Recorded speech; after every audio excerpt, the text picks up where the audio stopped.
Now welcome to another edition of News from Naboo with horse lighting takes. And let's get right to the news. Alright, I'm going to talk about Andor today. Yay, not the Acolyte. Well, I feel like people are about to get another dose of the Acolyte, so That is I'm going one way to put it. An overdose, some might say. So I'm going to give people a little respite, and we're going to talk about a couple other things today. Cool. Let's do it. First up, Andor. So, according to the playlist, Ben Mendelsohn is going to be returning as Orson Krennic. Director Orson Krennic. Excellent. Yes. Closer to the end of Season 2, the show's end, I'm excited. Very, very excited. We know that the last arc of Andor is supposed to cover literally the days, the hours. The lead up right into what we see at the start of Rogue One, yeah. Absolutely. And I thought Krennic was such a... I liked the character. I think Krennic's fine character, yeah. I think he'll actually fit in with the established Andor perfectly. Oh, no, I think Rogue One... I think that's why Andor works as a prequel to Rogue One, because it has a very similar vibe. Mm-hmm, You know, they don't feel like more of the, shall we call it, fun Star Wars, if that makes sense. Rogue One feels like a very serious story. And, of course, Andor's a very serious show. While we don't know the exact point in which Krennic will be showing up, we do know that the director of the last 3 episodes is the one who kind of accidentally let it out that it was going to be in the last 3 episodes. So that's a pretty good confirmation, then. Yeah. He was praising the opportunity to work with actors like Ben Mendelsohn, Stellan Skarsgård, and Forrest Whitaker. Maybe he meant previously. No, he didn't. Hmm. I mean, Krennic could get introduced earlier, but we know that he's definitely going to be within the last 3 episodes, and that Stellan Skarsgård will still be around for that Yeah, piece. he's, spoiler alert, he won't be dying in the first couple arcs. But I don't think he makes it out of this. I think he is definitely But I think we're definitely going to hear his story. We need to hear his story. We need to know, how did he become this way? Well, after his monologue, I need more. Sacrificing everything? I need to know what. What was the everything? What happened to him? Who hurt you? Well, to kind of back that whole thing up, Diego Luna was talking about the possible presence of other Rogue One characters. He was speaking at Ace Superhero Comic-Con, and he didn't specifically mention Krennic, but here's what he did say. I can tell you, Rogue One is coming, so there will be characters that you will recognize. There will be cool stuff for those who love Rogue One. This season is going to be very special, and it's going to be fascinating to go straight to Rogue One after watching this second season, because you will see Rogue One from a different perspective.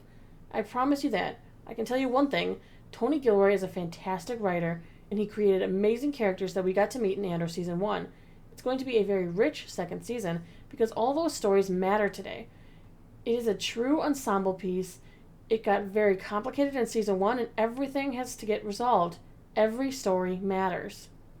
Well, he sold me. Yeah, I mean, I'd already bought my ticket and sold after Season 1, but now yeah. I'm even more hyped, if The that fact is that possible. he says every story matters, everything has to get resolved, that's all good. That's what we want. We want to know everything.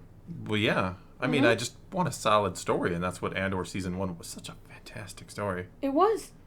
I mean, I know we're going to see Alan Tudyk. We've heard all the rumors around K2. Yeah. But who else could we see? Maybe see some of the higher-ranking Rebellion people who we saw in Rogue One. What about Galen Erso? That could be. I've heard Mads rumors. Mikkelsen coming back? I've heard rumors about people wanting to... Well, I've heard that people want to see the conversations possibly between Galen Erso and Bodhi. Yeah. That could be interesting. Bodhi could come back, too, yeah. Yeah. That would make Why sense not? to kind of... I mean, that would be a real transition, too, because you're kind of like, well, why did Bodhi decide to do all this? And so, yeah, that could make sense. And while I don't exactly want to see Jyn Erso, it would be interesting to see the fact that the Rebellion might be already interested in her as a person of interest, already hunting down where she could be. We don't know exactly how long she spent in that prison camp. Well, we kind of do. It was a while. Yeah. The book, Rebel Rising, yeah. She was in there for a while, and then the Rebellion just happened to know where she was and save her-ish. Well, they needed her to get to her father. So the Rebellion were looking at Galen as a person of interest. They were already looking into Jyn because they were planning on using her to find her father. So it'd be kind of neat to see that process. Yeah. I'm all for it. I also want to see how Andor himself moves from being part of the partisan group that Luthen leads into moving into the Rebellion proper. Yeah, well, I mean, it's... Because we know that the Rebellion split from Saw. Saw Well, they have was different not. cells, Yeah, they. yeah. Well, no, they totally split from him Yeah, as a because he was partisan group doing- because he's too extreme. Yeah. He wasn't caring about the little people anymore. He was following the Lutheran Rail Guide to how to do a rebellion. When the rebellion Rail's decided guide we're to going how to to- curve here how to do a and we have to rebellion. care about the people, what we're doing this for. Yeah. All right. Well, let's talk about something else then. More Andor? No, we're going to talk about the new Jedi Order film. Oh. Sharmeen Obadiah-Chinoy kind of spoke a little bit about joining the Star Wars universe as well as the upcoming film starring Daisy Ridley as Rey Skywalker. Just Rey. Please. No. They're really trying to sell us on the Rey Skywalker thing. So she kind of talked about how she wanted to make the next generation's film that they're going to fall in love Shouldn't with. that have been the sequels? Yeah, I mean, but the sequels really should have been the next generation's film, like the prequels and the OT. Mhm. We should have the sequel generation. And what's weird about that is like it's been a little while now since the sequels, and I don't really see that generation bubbling to the surface quite yet. no. What she said is, sometimes you walk in the footsteps of people and giants who've created worlds, and in this case of Star Wars, George Lucas's world and the filmmakers who've walked in his footsteps have set this world that they want young viewers to walk into and have an understanding of the world. And at the heart of it, for me, is Rey Skywalker, is Daisy Ridley and her story, and taking her on an adventure to the Jedi Academy, creating a world that is a natural Field trip? dovetail to the story that we've seen her go through in the last 3 episodes.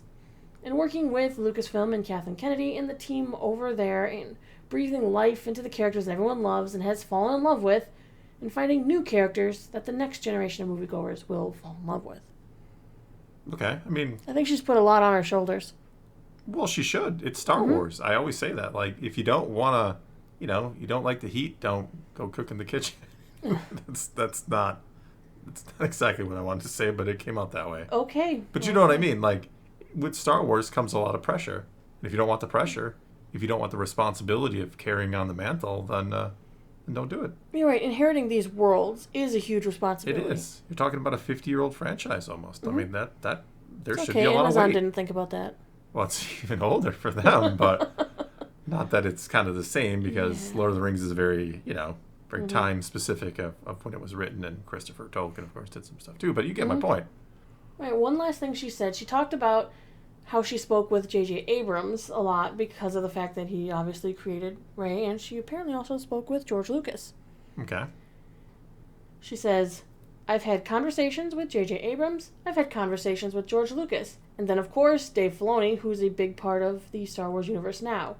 We speak very often in Kathleen Kennedy and Carrie Beck and Simon Emanuel. I mean, I think the team is really taking time to make sure that we do justice to the story of Rey, and, I think that she stands for something.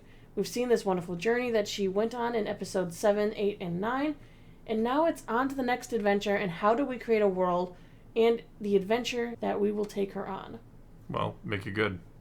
Bingo. There you go. Maybe we'll find something out at Celebration next year. Oh, we will certainly. There's going to be a little teaser next year. There's got to be something, right, at that Yeah. point? Well, yeah, it'll be like a year out from... Well, it'll be Mando and Grogu that will be a year out from, so... Definitely Yeah. something from that, and probably something from this, too. I really do hope so. Not to mention, we need an announcement of some live action shows, because we've got nothing in the burner Well, yeah, right we now. got Andor and Skeleton Crew left to go yet. Well, and That's it. Ahsoka Season 2, which True. did get greenlit. But that's it for the live action front. I need 2 live action shows a year out of you, Star Wars. I need it. I mean, I don't Need need it. it if they suck, but if they're good, I'll take I take still a new don't one like every Grogu week. and Mando being a movie. I would be okay with it going back to just being Season 4. Yeah, I think they're pretty much hell-bent on that. Oh, they are. All right, let's cover new this week in Star Wars, etc. Dun, dun, Tuesday. dun, dun, the dun, dun. Stop. Tuesday. Dun, Acolyte. dun, dun, dun. Tonight. Acolyte episode 5, 8 p.m. Central Time. Wednesday. For comics, we have Darth Maul, Black, White, and Red, number 3. Thursday is going to be voice chat at 8 p.m. Central Time for everyone who is a member of the Patreon. Come on, join up. We're going to Come talk on about down. the Acolyte and everything else Star Wars. And then the late night crew talks about whatever else comes across their minds. Yeah. Yeah. Sunday, we will have House of the Dragon, episode 3 on HBO. And then on Monday, I guess because you missed week 1, we are doing an Andor screening on our channel. Yeah. Yep, it's kind of a watching along group. They're going to watch Andor together. Yeah. So, yeah. Cool stuff. Just wanted to make sure people knew. If you're a member of the Patreon, not a member of the Discord, and you want to watch Andor with like-minded individuals. Yeah. Yeah. Because it's a good show. You should watch it. It's a great show. But I usually save our yearly watching for Thanksgiving. That's when I create a video telling everyone to watch Andor. I'm already working on this year's. Don't worry. It's going to be good. She is already working on it, too. I am. I have a list. But for now, that's all we got for you this time. Now it is your turn. Take to the comments below. Tell us what you think of any and all of today's news. And let's talk some Star Wars. And so until next time, thanks for watching.